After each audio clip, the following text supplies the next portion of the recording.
À Bourbon-l'Archambault, dans l'Allier, 400 personnes devraient chaque matin aller et venir à l'heure des soins. L'ouverture des thermes était prévue le 19 mars. L'établissement est désert, comme en plein cœur de l'hiver. Déjà 500 000 € de chiffre d'affaires perdu.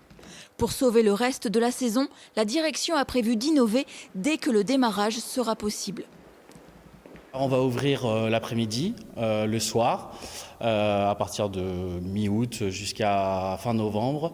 On ouvre jusqu'à début décembre, le 4 décembre. On a augmenté de 15 jours l'exploitation. Voilà, on fait le maximum pour se réorganiser et accueillir le maximum de personnes qu'on n'a pas pu accueillir au début de la saison. Les enjeux économiques sont énormes.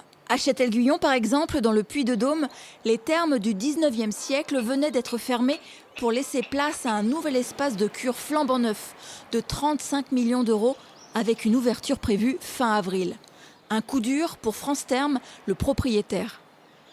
Évidemment, on décale la montée en puissance de l'activité, le démarrage et sa montée en puissance.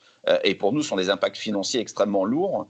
Donc là, comme la plupart des sites français, on essaye de négocier avec nos partenaires financiers, de retarder finalement le remboursement et l'endettement qu'on a été obligé de contracter pour financer cette opération.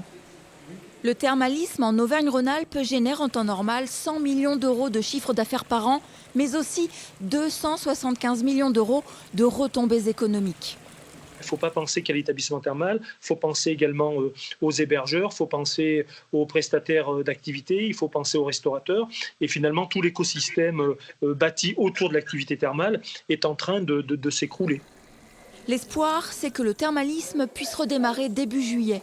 Mais tout dépend aussi du déconfinement des personnes âgées, la clientèle principale. Et là, rien n'est garanti.